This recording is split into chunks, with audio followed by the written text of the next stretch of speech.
Hi it's A crypto മച്ചാൻ. ഈ ഒരു വീഡിയോയിൽ ബിറ്റ്കോയിൻ്റെ അടുത്ത short time long time movement എന്താണെന്നുള്ള കാര്യം വിശദമായിട്ട് ഞാൻ നിങ്ങൾക്ക് പറഞ്ഞ് മനസ്സിലാക്കി തരാം. വീഡിയോ അടുത്ത 2 മിനിറ്റുള്ളിൽ നമ്മൾ എൻഡ് ചെയ്യുന്നതോടുകൂടി നിങ്ങൾക്ക് ബിറ്റ്കോയിനിൽ എവിടെയാണ് ലോങ് ടൈമിലോട്ടും ഷോർട്ട് ടൈമിലോട്ടും സ്പോട്ട് ആയാലും ലിവറേജ് ആയാലും എൻട്രി എടുക്കേണ്ടതെന്നുള്ള കാര്യം നിങ്ങൾക്ക് മനസ്സിലാവും. സോ സമയം കളയാതെ നമുക്ക് നമ്മളുടെ ബിറ്റ്കോയിൻ അപ്ഡേറ്റിലോട്ട് പോകാം. അപ്പോൾ ആദ്യം നമുക്ക് ലോങ് ടൈമിൻ്റെ എൻട്രീസ് എവിടെയാണെന്നാണ് അറിയേണ്ടത്. സോ അതിനുവേണ്ടി നമ്മൾ മന്ത്ലി ചാർട്ടിൽ ബിറ്റ്കോയിൻ ഇപ്പോഴത്തെ ഔട്ട്ലുക്ക് എന്താണെന്നുള്ള കാര്യം നമ്മൾ നോക്കേണ്ടതായിട്ടുണ്ട്. നിങ്ങളത് നോക്കുമ്പോൾ ഇവിടെ കാണാൻ സാധിക്കും 2021 മുതൽ 2024 വരെ മാർക്കറ്റ് വലിയൊരു കൺസൾട്ടേഷൻ്റെ റേഞ്ചിലാണ് ഇപ്പോൾ ഉള്ളത്. ബിറ്റ്കോയിൻ നിലവിൽ അതിൻ്റെ ഒരു ടോപ്പ് റേഞ്ചിലാണ് ബിറ്റ്കോയിൻ ഉള്ളത്. ഓക്കെ, സോ ലോവർ ടൈം ഫ്രെയിമിൽ, അതായത് ലോങ് ടൈമിലേക്ക് വീക്ക്ലി ചാർട്ടിൽ എവിടേക്കാണ് ഇപ്പോൾ ഇനി എൻട്രി വരുന്നത് എന്നുള്ള കാര്യം നമുക്ക് ഞാൻ പറഞ്ഞ് മനസ്സിലാക്കി തരാം. നിങ്ങൾക്ക് മന്ത്ലി ചാർട്ട് നോക്കിയപ്പോൾ നിങ്ങൾക്ക് ഒരു കാര്യം മനസ്സിലായി. ഓക്കെ, മന്ത്ലി ചാർട്ട് എന്ന് പറയുന്നത് ഒരു കൺസൾട്ടേഷൻ റേഞ്ചിലാണ് ഇപ്പോൾ ഉള്ളത്. പക്ഷേ എന്നിരുന്നാലും ഒരു ബുൾ മാർക്കറ്റ് നിങ്ങളൊന്ന് സൂം ഔട്ട് ചെയ്ത് കഴിഞ്ഞാൽ നിങ്ങൾക്ക് മനസ്സിലാവും മാർക്കറ്റ് ഇപ്പോഴും ഒരു വലിയൊരു ഒരു ബുള്ളിഷ് മാർക്കറ്റ് തന്നെയാണ് മാർക്കറ്റ് ഉള്ളത്. സോ ഇവിടുന്ന് ഈസി ആയിട്ട് നമ്മളുടെ ഹാൽവിങ്ങിൻ്റെ സപ്ലൈ ഷോക്കും കാര്യങ്ങളൊക്കെ ഉണ്ടായതുകൊണ്ട് ഇവിടുന്ന് ഒരു ബ്രേക്കൗട്ട് കിട്ടും, അപ്പ് സൈഡിലോട്ട് തന്നെ ആയിരിക്കും പോകുന്നത്. എന്നിരുന്നാലും നമുക്ക് സേഫ് ആയിട്ടുള്ള എൻട്രി പോയിന്റുകൾ വേണം ലോങ് ടൈമിലോട്ടുള്ളത്. അതാണ് ഞാൻ പറഞ്ഞു തരാൻ പോകുന്നത്. ഓക്കെ, അപ്പോൾ അതിനുവേണ്ടി നമുക്ക് എൻട്രിയുടെ കാര്യം എക്സ്പ്ലെയിൻ ചെയ്യാനായിട്ട് നമുക്ക് വീക്ക്ലി ചാർട്ടിലോട്ട് പോകാം. വീക്ക്ലി ചാർട്ടിലോട്ട് പോകുമ്പം നിങ്ങൾക്ക് ഇവിടെ ഒരു കാര്യം കാണാനായിട്ട് സാധിക്കും. വീക്ക്ലി ചാർട്ടിൽ ബിറ്റ്കോയിൻ ഈ ഒരു $15,000 നിന്ന് സ്റ്റാർട്ട് ചെയ്ത് ഏകദേശം 2023 കൂടി സ്റ്റാർട്ട് ചെയ്തിട്ടുള്ള ഇവിടുന്ന് 73 വരെയുള്ള ഇത്രയും റാലി ബിറ്റ്കോയിനിൽ തന്നതിന് ശേഷം ബിറ്റ്കോയിൻ ഇവിടെ റെസ്റ്റ് എടുക്കുന്നതായിട്ടാണ് നമുക്ക് കാണാനായിട്ട് സാധിക്കുന്നത്. സോ ഇവിടുന്ന് ഇത്രയും ദൂരം വന്നതുകൊണ്ട് മാർക്കറ്റിന് കാര്യമായിട്ടുള്ള ഒരു റീടെസ്റ്റ് തരാൻ, അതായത് നല്ല രീതിയിലൊരു പുൾ ബാക്ക് തരാനായിട്ടുള്ള റീസണുകളും കാരണങ്ങളും നമ്മുടെ മാർക്കറ്റിൽ ഇപ്പം അവൈലബിൾ ആണ്. എന്താണെന്ന് ചോദിച്ചു കഴിഞ്ഞാൽ ഏതെങ്കിലും തരത്തിലുള്ള ഫണ്ടമെൻ്റൽ ന്യൂസ്, ഓക്കെ, മാർക്കറ്റിൽ നെഗറ്റീവ് ന്യൂസ് ട്രിഗർ ചെയ്യുകയാണെന്നുണ്ടെങ്കിൽ മാർക്കറ്റ് ഈ ഒരു വീക്ക്ലി ചാർട്ടിൽ ഈ പറയുന്ന പോലെ ഒന്ന് നല്ല രീതിയിൽ റീടെസ്റ്റ് ചെയ്യാനുള്ള ചാൻസ് ഉണ്ട്. അങ്ങനെ റീടെസ്റ്റ് ചെയ്യുകയാണെന്നുണ്ടെങ്കിൽ നമുക്ക് കിട്ടുന്ന റേഞ്ച് എന്ന് പറഞ്ഞാൽ 52-47K റേഞ്ച് ആയിരിക്കും. അതായിരിക്കും മാർക്കറ്റിലെ ഈ ഒരു ബുൾ മാർക്കറ്റിന് മുമ്പുള്ള ഓൾമോസ്റ്റ് ഫൈനൽ ബോട്ടം എന്ന് പറയുന്നത്. അങ്ങനെയുള്ള ഫണ്ടമെൻ്റൽ ന്യൂസ് എന്ന് പറഞ്ഞാൽ ഒന്ന് എത്തേറിയത്തിൻ്റെ ETF സെൽ ഓഫുമായിട്ട് ബന്ധപ്പെട്ട് മാർക്കറ്റിലുണ്ടാകുന്ന ചെറിയൊരു ക്രാഷ് ആയിരിക്കും.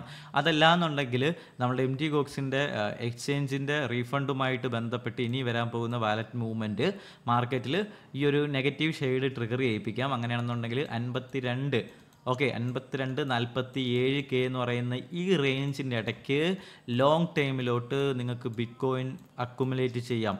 റേഞ്ചുകൾ എന്ന് പറയുന്നാൽ എന്ന് വെച്ചാൽ നിങ്ങൾക്ക് അൺലിമിറ്റഡ് ആയിട്ട് പാനിക് ബൈയിങ് ആണ്. ഓക്കെ, എത്ര വേണമെങ്കിലും ചെയ്യാം. സോ 52-47 നിങ്ങൾക്ക് ലോങ് ടൈമിലോട്ട് ഒരു ലിവറേജ് ഓപ്പൺ ചെയ്യാം. നിങ്ങൾക്കൊരു ലിവറേജ് ട്രേഡ് ഓപ്പൺ ചെയ്യാം. അതല്ലെന്നുണ്ടെങ്കിൽ നിങ്ങൾക്ക് സ്പോട്ടിൽ ബൈ ചെയ്യാം. സോ ഫസ്റ്റ് എൻട്രി പോയിന്റ് ഞാൻ നിങ്ങൾക്ക് പറഞ്ഞു തന്നു 52-47. ഓക്കെ, ഇനി സെക്കൻഡ് എൻട്രിയാണ് ഞാൻ പറയുന്നത്. സെക്കൻഡ് എൻട്രി ഞാൻ പറയാം. കാര്യം നിങ്ങൾക്ക് സെക്കൻഡ് എൻട്രി വരുന്നത് നമുക്കിപ്പോൾ നോക്കിയ മന്ത്ലി ചാർട്ടിൽ നോക്കിക്കഴിഞ്ഞാൽ മാർക്കറ്റ് ഒരു കൺസൾട്ടേഷനാണ്. അതിൻ്റെ ടോപ്പ് റേഞ്ചിലാണ് മാർക്കറ്റ് ഇപ്പോൾ അവിടെ ഉള്ളത്. സോ ഒരു റിയൽ ട്രേഡർ ആണെന്നുണ്ടെങ്കിൽ ആൾക്ക് ഇവിടെ എൻട്രി ഇല്ല, ഇല്ലേ? ഇവിടെ ഒരു ഓപ്പർച്യൂണിറ്റി ഇല്ല. മാർക്കറ്റിൽ ഇപ്പോൾ ഒരു ഓപ്പർച്യൂണിറ്റി കാണാനായിട്ട് സാധിക്കുന്നില്ല. വീക്കിലി നോക്കുമ്പോഴും അങ്ങനെ തന്നെയാണ്. മാർക്കറ്റിൽ ഒരു കൺസൾട്ടേഷൻ്റെ ഇടയ്ക്കാണ്. അതേസമയം മാർക്കറ്റ് ഈ ഒരു അപ് ട്രെൻഡ് ഫേസിലാണ് നമ്മൾ കാണുന്നതെങ്കിൽ അവിടെ ഒരു ബൈയിങ് ഓപ്പർച്യൂണിറ്റി ഉണ്ടായിരുന്നു. സോ ഇപ്പോൾ ഈ ഒരു റേഞ്ച് എന്ന് പറഞ്ഞാൽ മാർക്കറ്റ് ഒരു കൺസൾട്ടേഷൻ റേഞ്ചിലാണ് ഇപ്പോൾ ഉള്ളത്. സോ നമ്മളിപ്പോൾ ഒരു എൻട്രി എടുത്താലും ഈ ഒരു റേഞ്ചിൽ നിന്ന് ഇപ്പം നിങ്ങളിപ്പോൾ ഇവിടുന്ന് ഒരു എൻട്രി എടുത്താലും നിങ്ങളെ ലാഗ് അടിപ്പിക്കും. ചിലപ്പോൾ നിങ്ങളെ സ്റ്റോപ്പ് ലോസ് അടിപ്പിക്കാം. അതല്ലാന്നുണ്ടെങ്കിൽ ഈ റേഞ്ചിൽ കിടന്ന് കളിക്കുന്നതുകൊണ്ട് ഒരിക്കലും ഒരു റിയൽ ട്രേഡർ വന്ന് ഈ ഒരു റേഞ്ചിൽ ട്രേഡ് എടുക്കാറില്ല. ട്രേഡ് എടുക്കുന്ന എപ്പോഴാണ്? മാർക്കറ്റിൽ സ്ട്രോങ് ആയിട്ടുള്ള ഒരു മൊമെൻറ്റം ഉള്ള സമയത്ത്.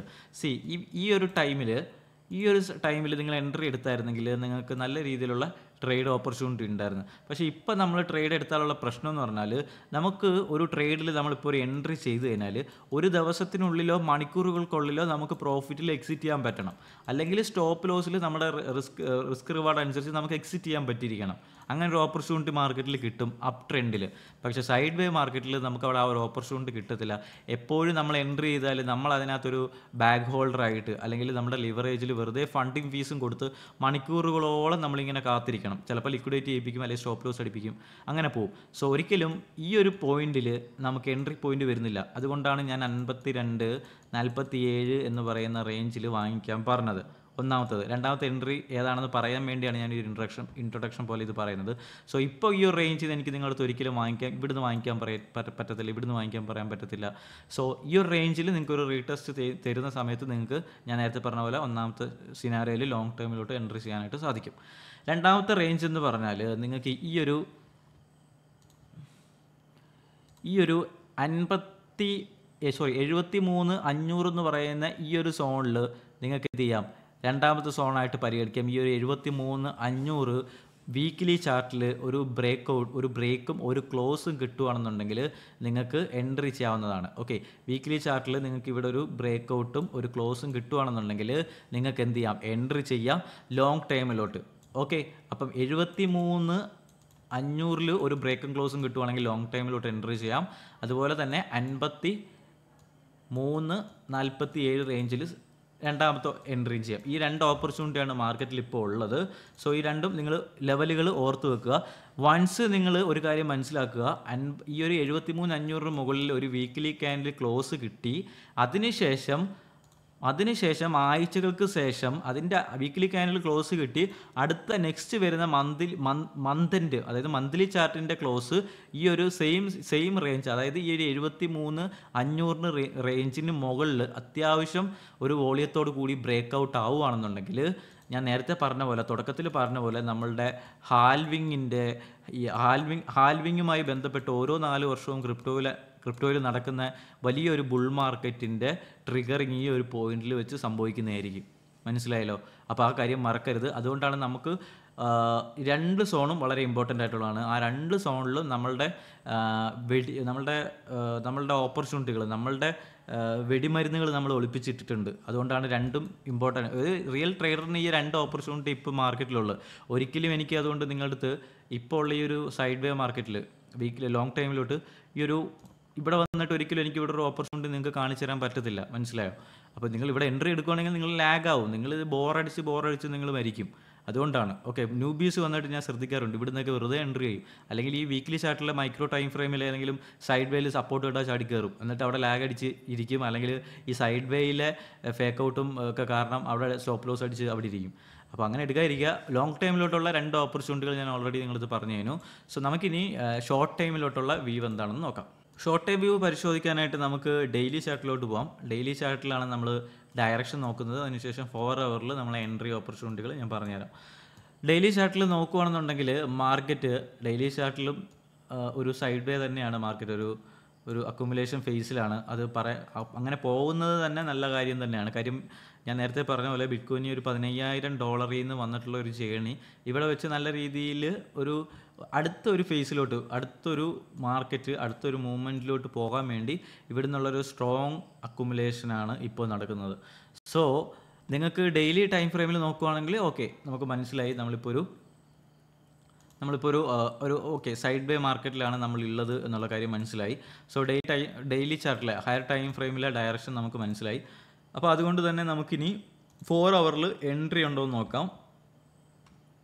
4 ഹവറിൽ മേജർ ടൈം ഫ്രെയിം സൈഡ് വേ ആയതുകൊണ്ട് ഒരു യഥാർത്ഥ റിയൽ ട്രേഡറിനെ സംബന്ധിച്ച് ഒരു എൻട്രി കാര്യങ്ങളൊന്നുമില്ല. പക്ഷേ എന്നിരുന്നാലും നമ്മുടെ മാർക്കറ്റ്, ഞാൻ ഈ മെയിൻ ടൈം ഫ്രെയിം സൈഡ് വേ ആണെങ്കിലും ലോവർ ടൈം ഫ്രെയിമിൽ ഒരു അപ്സൈഡ് മാർക്കറ്റിൻ്റെ എൻട്രി പോയിന്റുകൾ നിങ്ങളിത് പറഞ്ഞു തരാനുള്ള റീസൺ എന്ന് പറഞ്ഞാൽ നമ്മളുടെ ബിറ്റ്കോയിൻ ഇപ്പോൾ ഒരു ബുള്ളിഷ് മാർക്കറ്റിൽ തന്നെയാണ്. കാര്യം ഫണ്ടമെൻ്റൽ പരമായിട്ടുള്ള കാര്യങ്ങൾ ക്ലബ്ബ് ചെയ്യിപ്പിച്ച് നോക്കുമ്പം നമ്മളിപ്പം ഉള്ളത് ഒരു ബോട്ടം റേഞ്ചിലാണ്. ഇവിടുന്ന് നല്ല രീതിയിലുള്ള ഒരു ബുൾ മാർക്കറ്റാണ് ഇനി നടക്കാൻ പോകുന്നത്. അതിൻ്റെ ട്രിഗറിങ് പോയിന്റുകളാണ് ലോങ് ടൈം വ്യൂവിലോട്ട് ഞാൻ കുറച്ച് മുമ്പ് പറഞ്ഞു തന്നത്. സോ അതുകൊണ്ട് തന്നെ ഇത്രയും സ്ട്രോങ് ആയിട്ടുള്ള ഈ മാർക്കറ്റിൽ എന്തെങ്കിലും തരത്തിലുള്ള ഫണ്ടമെൻ്റൽ നെഗറ്റീവ് ന്യൂസുകൾ വന്നാൽ മാത്രമേ മാർക്കറ്റ് ഡൗൺ ആവത്തുള്ളൂ. അല്ലെങ്കിൽ മാർക്കറ്റ് എപ്പോഴും ഒരു അപ്സൈഡ് മൂവ്മെൻ്റ് ആണ് കാഴ്ചവെക്കുന്നത്. കഴിഞ്ഞ ദിവസം ജർമ്മനിയുടെ സെൽ ഓഫിന് ശേഷം മാർക്കറ്റ് നല്ല രീതിയിൽ മാർക്കറ്റ് തിരിച്ചു കയറിയതും അതിൻ്റെ അടയാളമാണ്. സോ നിങ്ങൾ അതുകൊണ്ട് മേജർ ടൈം ഫ്രെയിമിൽ സൈഡ് വേ ആണെന്ന് കരുതി ലോവർ ടൈം ഫ്രെയിമിൽ റിജക്റ്റ് ചെയ്യണമെന്നില്ല. ഓപ്പർച്യൂണിറ്റികൾ നിങ്ങൾക്ക് കിട്ടുന്നുണ്ടെങ്കിൽ നിങ്ങൾക്ക് കൺസിഡർ ചെയ്യാവുന്നതാണ് നിങ്ങളുടെ റിസ്ക് റിവാർഡ് റേഷ്യോ അനുസരിച്ച്. ഓക്കെ, അപ്പോൾ നമുക്ക് 4 ഹവറിൽ നോക്കുകയാണെന്നുണ്ടെങ്കിൽ 4 ഹവറിൽ നിങ്ങൾക്ക് ഇവിടെ കാണാൻ സാധിക്കും 4 ഹവറിൽ നിങ്ങൾക്ക് ഇവിടെ കാണാൻ സാധിക്കും നമ്മളുടെ ജർമ്മൻ ഗവൺമെൻറ്റിൻ്റെ സെൽ ഓഫിന് ശേഷം ഓക്കെ അവർ പല രീതിയിലും ബിറ്റ് കോയിൻ പല ഫ്രോഡിൽ നിന്നും പിടിച്ചെടുത്ത ബിറ്റ് കോയിനുകൾ അവർ ഈ ഇടയ്ക്ക് സെല്ല് ചെയ്ത് കളഞ്ഞായിരുന്നു. സോ അതുമായി ബന്ധപ്പെട്ട് മാർക്കറ്റിൽ ഒരു സ്ട്രോങ് ആയിട്ടുള്ള ഒരു ഡൗൺ ട്രെൻഡ്, ഒരു നല്ല രീതിയിലുള്ള ഈ ഒരു ഹയർ ടൈം ഫ്രെയിമിൽ ഈ സൈഡ് വേക്ക് അകത്ത് നല്ല രീതിയിലൊരു കറക്ഷൻ ആയിരുന്നു ഒരു സൈഡിൽ സംഭവിച്ചിട്ടുണ്ടായിരുന്നത്. അതിനുശേഷം 4 ഹവറിലും ഡെയിലി ചാർട്ടിൽ നോക്കുകയാണെന്നുണ്ടെങ്കിൽ മാർക്കറ്റിൽ അതിന് മുമ്പ് വരെ ഓരോ അപ്പിലും ജർമ്മൻ ഗവൺമെൻറ് ആണോ ആരോ എന്നറിയത്തില്ല, നല്ല രീതിയിൽ സെൽ ഓഫ് ഉണ്ടായിരുന്നു. പക്ഷേ ഈ ഒരു ഇവൻറ്റിന് ശേഷം ജർമ്മൻ ഗവൺമെൻറ്റിൻ്റെ കയ്യിലെ വാലറ്റ് അക്കൗണ്ട് സീറോ ആയതിനു ശേഷം മാർക്കറ്റിലോട്ട് ഒരു ഓരോ അപ്സൈഡിലും നല്ല രീതിയിലുള്ള വോളിയം പാർട്ടിസിപ്പേഷൻ വരുന്നതായിട്ട് നമുക്ക് കാണാനായിട്ട് സാധിക്കുന്നുണ്ട്. അത് ബിറ്റ് കോയിനെ സംബന്ധിച്ച് നല്ലൊരു കാര്യമാണ്. അപ്പം എനിവേ നമ്മൾ ഈ ഒരു 4 ഹവർ ചാർട്ട് നോക്കുമ്പോൾ നമുക്ക് മനസ്സിലാവുന്നത് ഓക്കെ ഈ ഒരു ജർമ്മൻ ഗവൺമെൻറ് സെൽ ഓഫ് വന്നു. അതിനുശേഷം അവരുടെ ബിറ്റ് കോയിൻ തീർന്നതിന് ശേഷം ബിറ്റ് കോയിൻ മാർക്കറ്റ് നല്ല രീതിയിൽ ഒരു ചെറിയൊരു കൺസൾട്ടേഷന് ശേഷം 4 ഹവറിൽ ഒരു ബ്രേക്ക് ഔട്ട് സംഭവിച്ചു. അതിനുശേഷം മാർക്കറ്റ് ഇപ്പോൾ ഇങ്ങനെ ഇവിടെ വന്ന് നിൽക്കുകയാണ് നിലവിൽ ചെയ്യുന്നത്. സോ ഇവിടുന്ന് ഇനി സംഭവിക്കാനുള്ള ചാൻസ് എന്ന് പറഞ്ഞാൽ ഈ ഒരു റേഞ്ചിൽ നിന്ന് ഇവിടുന്ന് ഇനി നമുക്കൊരു ചെറിയ കൺസൾട്ടേഷൻ കിട്ടാൻ ചാൻസ് ഉണ്ട്. സോ ഇവിടുന്ന് ഒരു കൺസൾട്ടേഷൻ കിട്ടി ഇവിടുന്ന് ഒരു ബ്രേക്ക് ഔട്ട് കിട്ടുകയാണെന്നുണ്ടെങ്കിൽ നമ്മളുടെ ഷോർട്ട് ടൈമിലിട്ടുള്ള ഫസ്റ്റ് എൻട്രി പോയിന്റ് ട്രിഗർ ആവും. ഓക്കെ, അതാണ് ഫസ്റ്റ് എൻട്രി എന്ന് പറയുന്നത്. ഈ ഒരു ബ്രേക്ക് ഔട്ട് റേഞ്ച് ഏതാണെന്നുള്ളത് ഞാൻ പറഞ്ഞുതരാം. എൻട്രി പോയിന്റ് ഏതാണെന്നുള്ളത് ഞാൻ കറക്റ്റ് പറഞ്ഞുതരാം. 67,500 എന്നുള്ളതാണ് അതിൻ്റെ എൻട്രി പോയിന്റ് എന്ന് പറയുന്നത്. എൻട്രി പോയിന്റ് ഞാൻ പറഞ്ഞത് നിങ്ങളിപ്പം ഇവിടുന്ന് ഇങ്ങനെ വന്നു, അതിനുശേഷം ഇവിടുന്ന് ഇങ്ങനെ വരുന്ന ബ്രേക്ക് ഔട്ടിൽ എൻട്രി ചെയ്യണം എന്നല്ല ഞാൻ പറഞ്ഞത്. അതായത് ഇവിടുന്ന് ഇങ്ങനെ വരുന്ന ഈ ഒരു മൂവ്മെൻറ്റിന് ശേഷം ഇവിടെ ഒരു സൈഡ് വേ മൂവ്മെൻ്റ് ആയിരിക്കും നമുക്ക് കിട്ടുക. ഈ ഒരു സൈഡ് വേയിൽ നിങ്ങളൊരു ബ്രേക്ക് ഔട്ട് കിട്ടിക്കഴിഞ്ഞാൽ നിങ്ങൾക്ക് ഇവിടുന്ന് എൻട്രി ചെയ്യാനായിട്ട് പറ്റും. ആ ഒരു റേഞ്ചാണ് 67,500 എന്ന് പറയുന്നത്. ഓക്കെ, 4 ഹവറിൽ ഈ ഒരു ചെറിയ ഒരു കൺസൾട്ടേഷന് ശേഷം വരുന്ന ബ്രേക്ക് ഔട്ടിൽ ഒരു 4 ഹവറിൽ ബ്രേക്കും ക്ലോസും 67,500 മുകളിൽ നിങ്ങൾക്ക് കിട്ടുകയാണെന്നുണ്ടെങ്കിൽ 4 ഹവറിൽ നിങ്ങൾക്ക് എൻട്രി ചെയ്യാവുന്നതാണ്. അതിൻ്റെ ടാർഗറ്റും കാര്യങ്ങളും മുമ്പോട്ട് പോകുമ്പോൾ ഞാൻ പറഞ്ഞുതരാം. ഓക്കെ, അതായത് 65-നും 67,500-നും അടുത്ത മണിക്കൂറുകളിൽ സ്റ്റേ ചെയ്ത് നിൽക്കണം 4 ഹവറിൽ. ഓക്കെ, അങ്ങനെ സസ്റ്റെയിൻ ചെയ്തിട്ട് വരുന്ന ബ്രേക്ക് ഔട്ടിൽ നമുക്ക് ഈ പറഞ്ഞ പോലെ മുകളിലോട്ട് ഫർദർ അപ്സൈഡ് വരുന്ന ദിവസങ്ങളിൽ നമുക്ക് കാണാനായിട്ട് സാധിക്കും. അതിൻ്റെ ടാർഗറ്റും കാര്യങ്ങളും ഞാൻ മുമ്പോട്ട് പോകുമ്പോൾ വ്യക്തമാക്കാം. അതാണ് ഒന്നാമത്തെ എൻട്രി എന്ന് പറയുന്നത് 67,500. രണ്ടാമത്തെ എൻട്രി എന്ന് പറഞ്ഞാൽ റിസ്കി എൻട്രിയാണ്. റിസ്ക് എടുക്കാൻ പറ്റുന്നവർ മാത്രം എൻട്രി ചെയ്യുക. അതായത് മാർക്കറ്റ് ഇവിടുന്ന് വന്നിട്ട് ഇതേ മൊമെൻറ്റം കണ്ടിന്യൂ ചെയ്യുന്ന രീതിയിൽ ഇവിടുന്ന് ഒരു ബ്രേക്ക് ഔട്ട് കിട്ടിക്കഴിഞ്ഞാൽ ഈ ഒരു 67,500 ബ്രേക്ക് ഔട്ട് ചെയ്യുന്ന സമയത്ത് നിങ്ങൾക്ക് എൻട്രി ചെയ്യാവുന്നതാണ്. പക്ഷേ എൻട്രി ചെയ്യുന്നതിന് നിങ്ങളൊരു സെക്കൻഡ് ക്രൈറ്റീരിയ കൂടി വെക്കുക.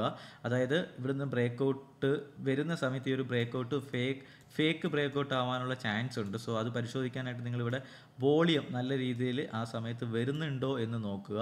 ആ ഒരു വോളിയം നമ്മളുടെ ഈ ഒരു കഴിഞ്ഞ മണിക്കൂറുകളിലുണ്ടായ സെല്ലിംഗ് വോളിയത്തേക്കായി ആവറേജ് നല്ല രീതിയിലുള്ളൊരു വോളിയം ഇവിടെ വന്നിരിക്കണം.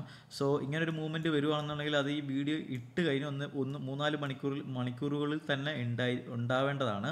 സോ അങ്ങനെ വരുവാണെന്നുണ്ടെങ്കിൽ ഈ ഒരു 67,500 ഡയറക്റ്റ് ബ്രേക്ക് ഔട്ട് ആയി കഴിഞ്ഞ ശേഷം ക്ലോസിന് വേണ്ടി വെയിറ്റ് ചെയ്യുക. അതിനുശേഷം നല്ല രീതിയിൽ വോളിയം വരുന്നുണ്ടോ എന്നുള്ള കാര്യം കൺഫേം ആക്കുക.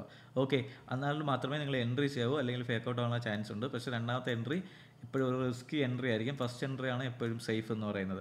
ഓക്കെ, ഐഡിയ മനസ്സിലായല്ലോ. സോ ഇനി ടാർഗറ്റ് എത്രയാണെന്ന് ഞാൻ പറഞ്ഞുതരാം. ടാർഗറ്റ് എന്ന് പറഞ്ഞാൽ നമ്മൾ ഇവിടെ നിന്ന് ഇങ്ങനെ വരുന്നു, അതിനുശേഷം കൺസൾട്ടേഷന് ശേഷം ബ്രേക്ക് ഔട്ട് സംഭവിക്കുന്നു. 69 നമ്മളുടെ ഫസ്റ്റ് ടാർഗറ്റ്. അതിനുശേഷം 70, 73 ഓൾഡ് ലിക്വിഡിറ്റി സോൺ. സോ ഈ 3 റേഞ്ച് ആയിരിക്കും ടാർഗറ്റ്. 63 വന്നിട്ട് ചിലപ്പം വീക്ക്നെസ് ഉണ്ടാവാൻ ചാൻസ് ഉണ്ട്. സോ ആ ഒരു സമയത്ത് സെൻറ്റിമെൻറ്റ്സ് നോക്കിയിട്ടായിരിക്കും പിന്നീടുള്ള മൂവ്മെൻറ്റ് എന്ന് പറയുന്നത് 69-70 റേഞ്ചിൽ. സോ ആ ഒരു സമയത്ത് ഞാനൊരു വീഡിയോ ചെയ്യാം, പറ്റുമെങ്കിൽ ടെലിഗ്രാം ചാനലിൽ ഞാനത് അപ്ഡേറ്റ് ചെയ്യാം ടൈമിൽ. സോ അങ്ങനെയാണ് മാർക്കറ്റിലെ അപ്സൈഡ് ടാർഗറ്റ് വരുന്നത്. വരും ദിവസങ്ങളിൽ മാർക്കറ്റ് ഫർദർ അപ്സൈഡ് പോകും. പക്ഷേ നമ്മൾ ഈ ഒരു റാലിയിലോട്ട് ഞാൻ നേരത്തെ പറഞ്ഞ പോലെ ഫണ്ടമെൻ്റലായിട്ടുള്ള കുറച്ച് നെഗറ്റീവ് ഷെയ്ഡുകൾ വന്നു കഴിഞ്ഞാൽ ഇത് മൊത്തം ഇൻവാൽവ് ആവും. അതുകൊണ്ട് നിങ്ങൾ എന്ത് തരത്തിലുള്ള ട്രേഡ് ഓപ്പൺ ചെയ്താലും നിങ്ങളിപ്പോൾ ഈ ഒരു കൺസൾട്ടേഷന് ശേഷം ബ്രേക്ക് നിങ്ങളൊരു ട്രേഡ് ഇവിടെ ഓപ്പൺ ചെയ്യുന്നുണ്ടെങ്കിൽ നിങ്ങളുടെ ഈ ഒരു ബ്രേക്ക് ഔട്ട് കിട്ടിയ ഈ ഒരു കൺസൾട്ടേഷൻ്റെ താഴെയായിട്ട് സ്റ്റോപ്പ് ലോസ് സെറ്റ് ചെയ്യാം. അല്ലെങ്കിൽ നിങ്ങൾ ഓപ്പൺ ചെയ്യുന്ന ക്യാൻഡലിൻ്റെ ലോയിൽ നിങ്ങൾക്ക് സ്റ്റോപ്പ് ലോസ് സെറ്റ് ചെയ്യാം. ഏതായാലും നിങ്ങളുടെ റിസ്ക് റിവാർഡ് അനുസരിച്ച് അത് പ്ലാൻ ചെയ്യുക, ലിവറേജ് ട്രേഡ് ഓപ്പൺ ചെയ്യുന്നവർ. ഓക്കെ, അത്രയേ ഉള്ളൂ. ഇനി സ്പോട്ട് ട്രേഡിൽ ലോങ് ടൈം വാങ്ങിക്കാൻ ഉദ്ദേശിക്കുന്നവരുടെ ടാർഗറ്റ് ഞാൻ ഓൾറെഡി പറഞ്ഞു കഴിഞ്ഞു. ഓക്കെ, വീഡിയോ ഉപകാരപ്രദമായിട്ടുണ്ടെങ്കിൽ വീഡിയോ നിങ്ങൾ ലൈക്ക് ചെയ്യുക, അതുപോലെ നമ്മുടെ ഈ ഒരു ചാനൽ സബ്സ്ക്രൈബ് ചെയ്യുക, ഫ്രണ്ട്സിന് ഷെയർ ചെയ്ത് കൊടുക്കുക. നമ്മുടെ ടെലിഗ്രാം ചാനൽ മസ്റ്റായിട്ട് ജോയിൻ ചെയ്യുക. അപ്ഡേറ്റുകളും കാര്യങ്ങളും അവിടെ ഇടുന്നതായിരിക്കും. താങ്ക്